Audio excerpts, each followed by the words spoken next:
Welcome to the Scariest Things podcast, your gateway to the trends and tropes of the horror genre. This is episode 140, what we are looking forward to in 2022. I'm your host, Eric Lee, and of course, I am joined as always by Mike Campbell and Liz Williams. And this is, we're our annual tradition of forecasting what may be. We can always, history has not been kind to us. No, on our me in particular.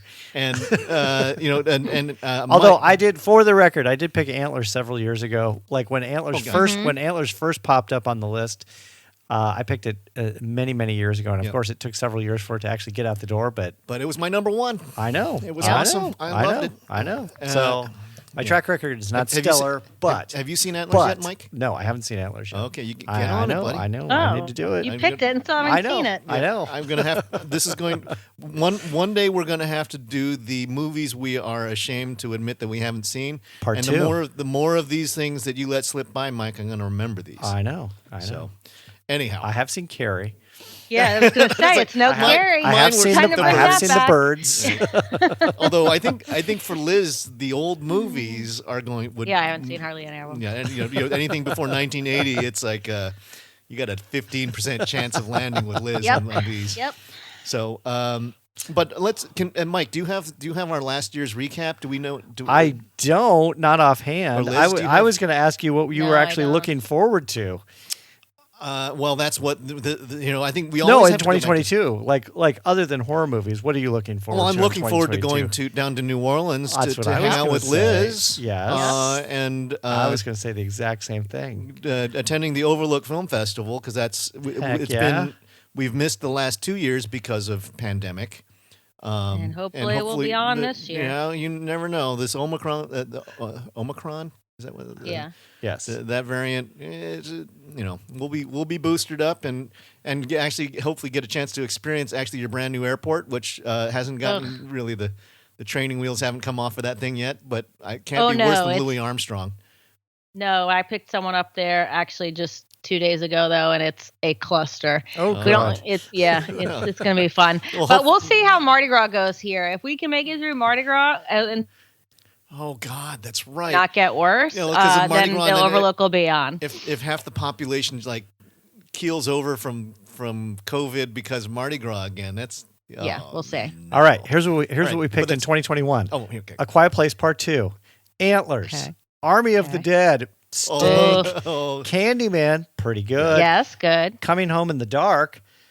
I watched that. Censor, it was okay. Which I like. That made my list. Godzilla vs. King Kong. I thought it was fun. Halloween Kills, yes. No. Morbius, which got pushed to this year. God, who did Morbius? In the Earth. Last night that was good. Soho. I still haven't. It was pretty good. Spiral Book of Saw. No. That was on my list. Yes, because I picked that. The Heiress. Did that come out? I don't even know if it came out. The Night House. Awesome. Wrong Turn, which was double awesome. Okay. And that was it. That was our list. Not bad. I think we were more hit than miss that time. Good. I'd say we were like 60%. Yeah, which was actually compared to previous years, that's an improvement. Yeah, I'll take a C-, D+ for sure. Yeah. Any day of the week. That's right. That's called, you know what that's called? What's that? Passing. That's done. right. Yeah. That's a passing grade as far as I'm concerned. All right, let's get into it. Okay, so, this is, we've been poring over the internets and various YouTubes and whatnot, trying to get, and based upon, I think now that having done this for a few years, we have a little bit more background as to some of our favorite directors and whatnot. So I'm going to go out here and toss out we're going to go sort of in order and toss out as many films that we know about and say whether we're interested or not. Yep. So the first one that I have is Nope. Oh, directed by Jordan Peele. Heck yeah. Daniel Kaluuya and Stephen Yeun. With Justin Peele. And Kiki Palmer. The thing is, and Michael Wincott. I mean, it's a great cast, and it's got Jordan Peele's stamp on it. We have no idea what it is. They're very, very secretive about this. I'll tell you what, that poster's making the 2022 best of the year posters, though. Yeah. I love the poster. It's got a great poster. This is going on pure faith that just Jordan Peele knows what he's doing. But that is due for release on July 22nd. So, still stay tuned. I'm a hard yes. So, I'm on the fence. This see. is a soft yes. Liz was not a fan Liz was not a fan of us. I was not a fan of us at all. Right. But you did like Get Out. Who doesn't like Get Out? Oh yeah, sure. I sure did. All right, Liz. Okay. Here's one that I feel like I'm really excited for it, and this is The Black Phone.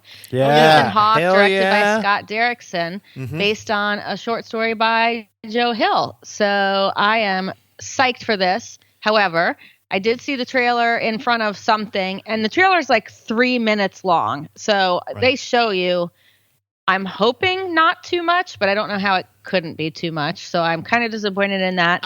And also, it was supposed to come out in February. Like, the trailer says February, and the back of the new Fangoria says February, but the internet says June 24th. Yes. So I don't know when this is which is an awesome day. June 24th is a great day. That's a birthday. Might be a birthday. Yes. Well, but what I'm I'll hoping, be watching The Black Phone June, for my birthday. If it's June, I'm wondering if it'll go to Overlook because it's coming out on Hulu. It's going to stream also there. Yeah. So Overlook had the one with Sarah Paulson, Run, and that was a Hulu film that. So I was, if it's going to get pushed that far, maybe we'll get it as, like then they did Ma as just kind of an advanced screener. So I'm excited for it. I think the exciting thing is that this is, I think, one of those mid-budget kind of things. It's got Ethan Hawke in it. It's a Blumhouse production. It actually looks good and scary. It's an abduction. Yeah.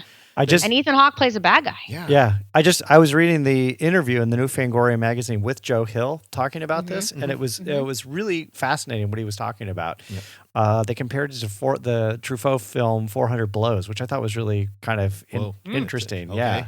Yeah. This doesn't resonate with a lot of horror fans. No, not at all. But what they were talking about, I thought was really, really interesting. And as we've been talking about a little bit in previous podcasts, there is the use of a phone. Yes, an analog phone, which is like nothing scarier than an analog phone, and this has got it. Wow, jump scares. Yeah. Although but I think that there's some fun. That is not as straightforward a sort of a kidnapping kind of a thing because there's some supernatural bits to it. Right. Yeah. Maybe. Potentially, it hints in that. It's either that or the kid goes crazy. Right. Which either case would be kind of cool. Right. Yeah. All right. On October 14th, Halloween Ends is going to end.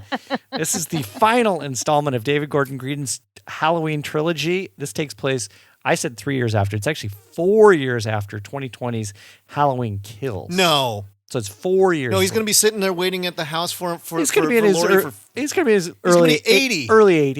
Early 80s, yeah. So he can still kind of move around. Michael could use some your early 80s. He could use some patching up too. He needs some healing. But again, he might. Or they're going to do the shitty thing, which is he's not human. Right. We'll see. We'll see what they do. I think you know what I think. Get it right. I'm looking forward to this because they got to get it right. Well, what do you think would be right though? Let me ask you that. I think a battle royale between Laurie and Michael, and Laurie takes his head off. So old people battling it out. That's damn straight. Yes. Okay. Wait, didn't she die in the one that just happened? No, she got shivved. Yeah. So she took a knife to the gut and was in the hospital for the entire movie. And was in the movie for 5 minutes. Yeah, she hung out with Will Patton. Wait, it's Judy Greer that dies. Judy Greer dies. Guys. I mean, there's the entire supporting cast is gone. So you got Will Patton and Laurie Strode going back, and Laurie's granddaughter. That's your three remaining characters. Go get him. Cut his head off. Right. Yep.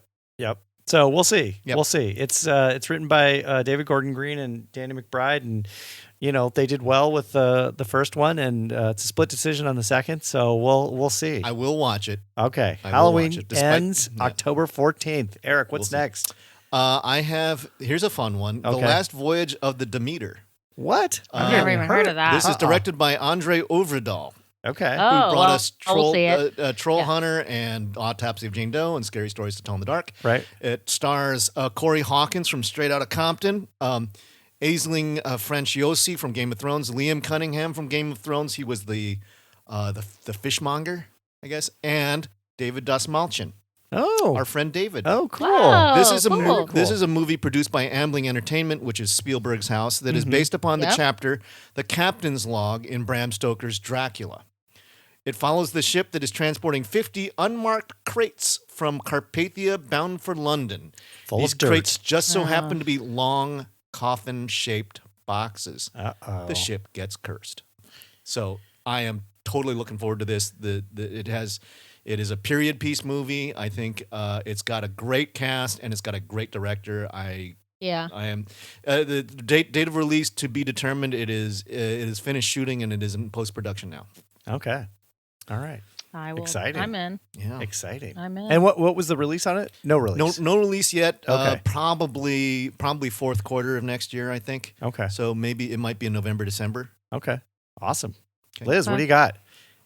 All right, so I misspoke about the Black Phone because I was reading my notes wrong. That's not the one coming to Hulu. This one is. It is David Bruckner's reboot of Hellraiser. Oh, right. That's right. Pinhead is also going to be played by Jamie Clayton, who is a woman, trans actress. So this was supposed to have been done years ago by Pascal Laugier. Which he would be a never great happened. guy to do it. He would have been, but the years have gone by and never did. But now, 2022, it says it's going to come to Hulu. David Bruckner, I trust him implicitly. We'll see what happens after this. And I love Hellraiser. It's time for a reboot. I like the gender swapping of Pinhead, and I'm here for this. I'm hoping that we get 100% here for this. I want to see how they use the Cenobites because. They it's kind of up and down about, and it's partly because it's like, okay, Doug Bradley, don't move around too fast. You're going to hurt yourself in that costume. Right. And so it usually stands in the background and sneers and then chains come out and then tear somebody apart. Yeah. Right. It's like, all right. It's you mean the order? Well, of also the that gash. was made so long ago. Yeah. Well, yeah, it was 1988, wasn't it? Yeah. It was the first so one. the effects are a lot different now. Yeah. And closing in on 40 years. Yeah. Wow. Oh. So yeah, I'm very interested to hear with that. Now, what is Bruckner's? Remind me what his provenance? What do we got from him? He just did The Night House that we really liked. There you go. Did The Signal. Mm-hmm. He did part of VHS. All right. Mm-hmm. The one he did for the VHS was Amateur Night, the one with the kind of siren-y girl. The first one. Yeah, and he did The Ritual. Oh, shit. Yeah. No, David totally Bruckner is amazing. He did Southbound. Yep. Southbound was awesome. Yep. So he's part of the Radio Silence crew. All right, or sort of. I trust him. Yeah. All right. Speaking of things that are 40 years old, this is actually almost 50 years old. This is the direct sequel to the Texas Chainsaw Massacre from 1974. This is coming to Netflix mighty quick here.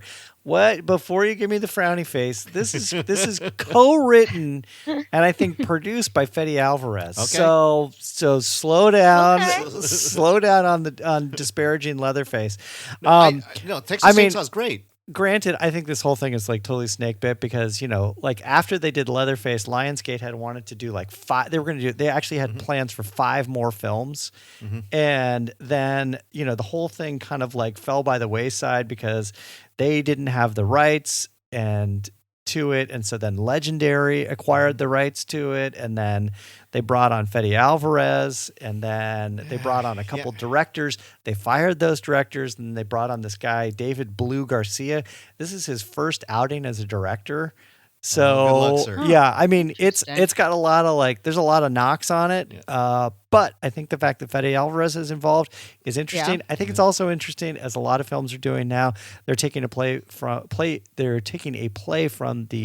2018 Halloween playbook, which is we're going to scrap all the crap in the middle. We're just going to go from the original to now. The funny thing is actually that some of the stuff that was in between for the Texas Chainsaw series is actually pretty good. You think there was some great stuff in there. Yeah, I thought 2 and 3 were great, and I thought the Matthew McConaughey one. I think the stumble was when you're trying to explain too much of the backstory of Leatherface. Right. I even thought 2017's Leatherface wasn't all that bad. I think I thought there were some pretty decent elements. But you're gonna have to put this on your senior citizen list because apparently the upcoming Texas Chainsaw involves Sally Hardesty from the 1974 film. She's still alive. Who is hell-bent on seeking revenge against Leatherface and the family. So but is it Marilyn Burns coming back to do Sally Hardesty? No, it's not. It's not Marilyn. Come on. No, it's a woman. I don't even know if Marilyn Burns is still alive. Okay. I did see a re-release. I think it was like in 2015, 2016. Or no, I guess it was 2014 where they did the 40th anniversary re-release of of Texas Chainsaw. They had one of the original cast members, and it was one of the teenagers who was 16 or 17 at the time. Right. Kind of like how they dragged back some of the kids from Halloween. Right. It's like hopefully more than Easter eggy kind of stuff. Right. But I will say the Texas Chainsaw folks have managed to soldier on better than a lot of the other franchises relative to being consistent about their material. Yeah. I also tend to think that there are some honorary sequels called The Hills Have Eyes and Wrong Turn. Right. Which are by all other means of explanation, Texas Chainsaw. Right. So, exactly. Yep. Anyways, look for it soon on Netflix. I think it's coming out in February. Okay, soon. So my next film is a ye olde horror film, You Won't Be Alone, directed by Goran Stovlevsky, starring Noomi Rapace, who was, I think, Girl with Dragon Tattoo. Right. 2 weeks. Okay, there you go. I'm screening, or I'm getting this. I got this for Sundance. Oh, cool. Oh, awesome. Yeah. So this is set in an isolated mountain village in 19th century Macedonia. You Won't Be Alone follows a young girl who is kidnapped and then transformed into a witch by an ancient spirit. Curious about life as a human, the young witch accidentally kills a peasant in the nearby village and then takes her victim's shape to live her life in her skin. Her curiosity is ignited, and she continues to wield this horrific power in order to understand what it means to be human.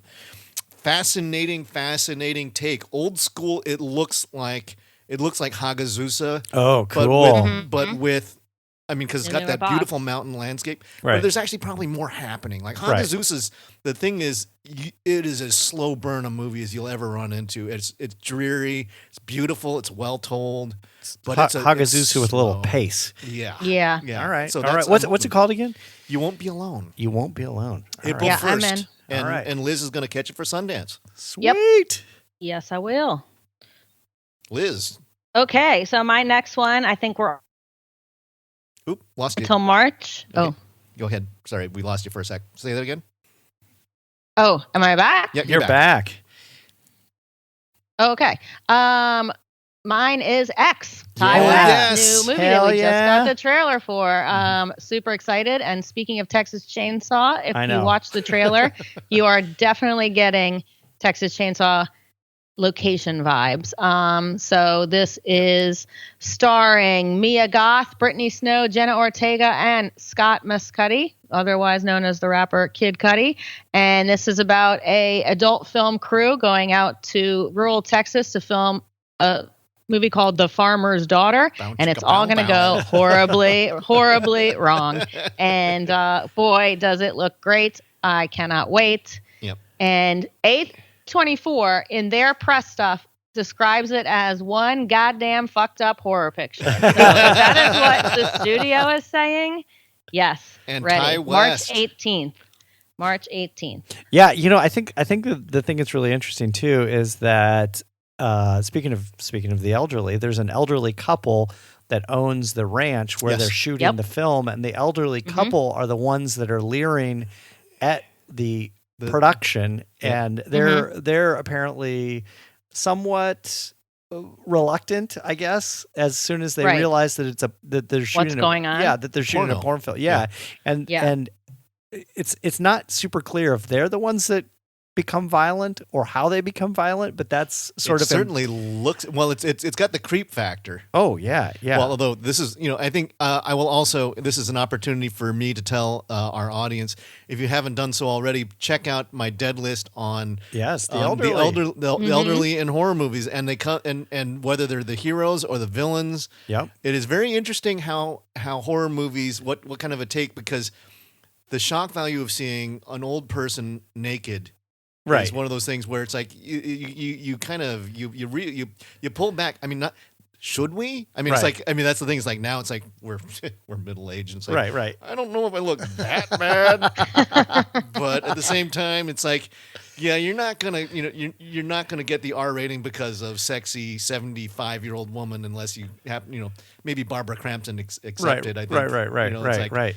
This is kind of ghoulish. Talk looking. to Ari Aster. All his movies have naked old people. Yeah, that's true. That's right. Yeah, naked old people. And after you go read Eric's Dead List on the elderly and horror, go listen to our most recent podcast where we talked about House of the Devil, also directed by Ty West. So for someone who knows how to do a perfect retro movie, we've had some issues about people attempting to do retro without a purpose. He knows how to provide you with something in a recent historical setting. Yeah. Thoroughly convincingly. Right. Yeah. All right, the last film on my list, and it's not even entirely clear if this is being released in 2022. This is My Best Friend's Exorcism by Grady Hendrix. Mm-hmm. Yes. This is directed by a guy named Damon Thomas, who has done a heck of a lot of TV, but no movies. Yep. So that doesn't necessarily bode well. Photography in October, so hopefully it will come out this year. Yeah, I mean, hopefully it doesn't take him too long to get everything shot and edited and out the door. So I'm hoping. It's saying it's a 2022 film, but there is no release date. There is no cover art. Well, you know what I'm hoping. What's that? Is that they're going to show it at Overlook, and we get to hang out with Grady Hendrix again. Yeah, and we can just do an interview with him right there. That would be awesome. Because I will say, I think Horror Store might be my favorite Grady Hendrix book. This would be a close second. My best friend's Exorcism. I really, really like My Best Friend's Exorcism. I loved how the friendship between the two main women goes along as they're trying to struggle with the trials and travails of high school and societal ranking and everything, and just dealing with the issues of sort of wealth and status and whatnot. I thought that was really interesting how he wove that into a depiction of an actual exorcism, and how like it's not hard enough to just go through high school in and of itself, but now you have to you're possessed by a demon. Yeah. I think it was a wonderful book. Yeah. That was my travel companion, the audiobook going to Tri-Cities and back for several occasions. Right. He's got, I think, just so many good books. I think I'm particularly fond of the Southern Book Club's Guide to Slaying Vampires, which is being made into a series. Yeah. And Horror Store was supposed to also. I know. Yeah. The thing with Horror Store is the IKEA catalog kind of thing with the book itself. Brilliant. Great. Yeah, super brilliant. So I think the big hope for him to get more success here. His wit and his understanding of pacing for a quality horror comedy is really top shelf. I think he did it with Satanic Panic. Yep. So. I think this will translate really well to film. I think the book will translate really, really well to film. Yeah. All right, that's all I got. I'm tapped out. Okay. Well, what else you got? I have. Go ahead, Liz. Speaking of book adaptations, I have Head Full of Ghosts, which is one of Paul Tremblay's books. Yeah. It's fantastic, and so this has been in the works since 2018. Oz Perkins was supposed to direct it, but he's out. And Scott Cooper, who just did Antlers, is now taking the helm on this. Awesome. And they've got their cast and hopefully are going to start shooting. The girl named Margaret Qualley, I haven't heard of her before, or I don't really recognize her, but she is going to play the lead. And hopefully we're going to see this year. Not much else being said about this right now. Okay. Okay. It's been in the works for a long time, so hopefully we'll get it soon. Okay. I've got one called Ghosts of the Ozarks, directed by Matt Glass and Jordan Wayne Long. Yep. I haven't heard of that one. In post-Civil War Arkansas, a young doctor is mysteriously summoned to a remote town in the Ozarks, only to discover that the utopian paradise is filled with secrets and surrounded by menacing supernatural presence. And it's also got there's the doctor's a black man, and he's summoned by his uncle. And then all of a sudden it's this racial utopia in post what they call it, Reconstruction era, which is highly unusual. David Arquette is in it. Tim Blake Nelson is in it. Phil Morris and Thomas Hobson are the two are the doctor and his uncle, and it looks really promising. It's got some pretty decent advanced buzz from early press, and I think that's due in April.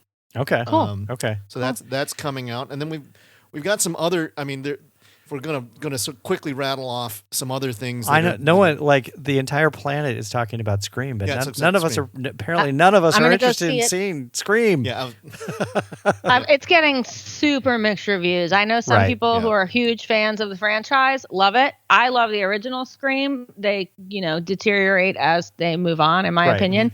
I'm going to see it. But I don't know. I think it'll be interesting to see if they have some sort of a meta way to spin the aging actors. Right. I mean, that will be the interesting thing. Is like, hey, back after 20 years, what's it? I think so, because the kids getting murdered are kids, not the original people. They're just all in it. Right. So. And how but so there will be some running commentary on that. But can they be as clever about it? Because we're short of Wes Craven. Right. Yeah. Right. That's true. So I was gonna talk about that. There's also some other reboots. Jeepers Creepers Reborn. Right. Coming without the creeper director. Right. Right. Quite literally a creepy director. The Lost Boys reboot. Lord knows. Nope. What because the thing is, how do they do the soundtrack? There's no current music that would be appropriate for it. Right. No, right. There isn't. Silent Night, Deadly Night's coming out again. Oh. I guess. Well, I Christmas. don't know.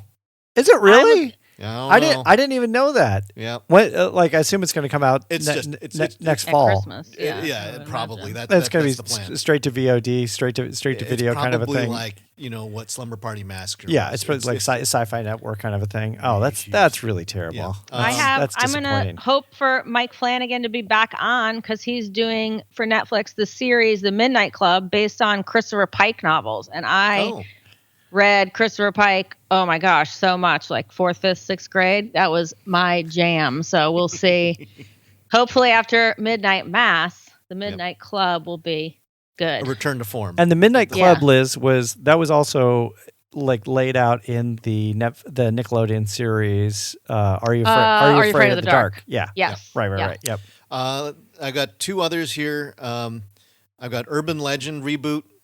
Directed by Colin Minihan, Colin Minahan's got a good track record. Yeah. He did What Stains the Sands Red. Yeah. And he did it was The Lesbian Couple in the Woods. Yeah.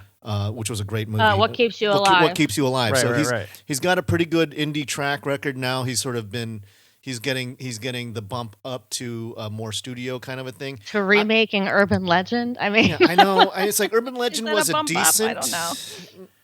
It wasn't terrible. It wasn't terrible. It was okay. I think that the opening sequence with Brad Dourif. These aren't necessarily films you're looking forward to in 2022. But they're coming. These are coming. Coming, ready or not, here they come. We stopped our list about 10 minutes ago. Yeah. These are things that are just going to happen to us, whether we want them to or not. Speaking of which, Eli Roth has a new one that I think might be kids, because it's called Alistair Arcane, and it's gonna star Jim Carrey, and it's based on books. But I can't really. It's based on graphic novels. Okay. So I don't know. He just did House of the Clock on the Walls. House of the Clock on the Walls, and this one's about. Yeah, that was good. And have you shown that? Yeah. Oh, I loved it. Yeah. This is about a TV horror host who's forced off the air due to the wishes of parents in an Oklahoma community. In the wake of his unplanned retirement, unexplained terror and horror beset the town. So that could be either adult or, could go more House of the Clock on its Walls or Goosebumps, Right. middle grade. I think it sounds interesting because, I think Eli Roth knows what he's doing. Yep. He does. He knows what he's doing. Yep. The last one that I'm going to throw out there, and it's like I don't know a whole lot about it. For whatever reason, somebody's going to try and redo The Thing. Oh no, you're kidding! You're kidding. So yeah. Oh no, and it's supposed to come out in 2022. It is right now. I have a hard time believing they better get on it. Yeah, time's a wasted. Because they're that would take if they're going to try and do anything like what Carpenter pulled off or what the 97 film was it 97 when they did the reboot on or the Norwegian version. No, it was like 2017. 2007. Yeah. Again, this is my favorite movie. Right. It's like you don't need to mess with it. And it's like, hey, just send people back to watch the 82 movie. It's really, really good. Yeah. Why monkey with it? Oh my God. I hadn't even heard that. So that is, I think that exists more in rumor mode. And that's why I didn't put it up high on my list. Mm-hmm. But you start going through the the IMDb list of movies that are sort of the horror movies upcoming, and it's just like The Thing. It's like, oh no. I don't know. It's true. Yeah. All right. So what? Or Exorcist also. I know. So let me ask the final question. What is really the film, the one film you're really, really looking forward to in 2022? X. Oh, me too. Yep. Oh, that was a setup. What? Triple X. Well, which is just perfectly appropriate. Order the pepperoni pizza. All right, X it is. X it is. Yeah, that's 3 strikes. That's the big one. Well, that I will say with my runner up is The Last Voyage of the Demeter. Oh yeah, that sounds interesting. I think, is there a trailer for that yet? No, it is. Okay. I think that they're just finishing up. The live shoots are done, so they're going to post production now. And and it's it's on a old clipper ship. Yeah. So there's probably a lot of special effects. Right. All right, look for a triple X review from us. In March of 2022 of X. So some other things, just a little bit of. Grave digging here on my part.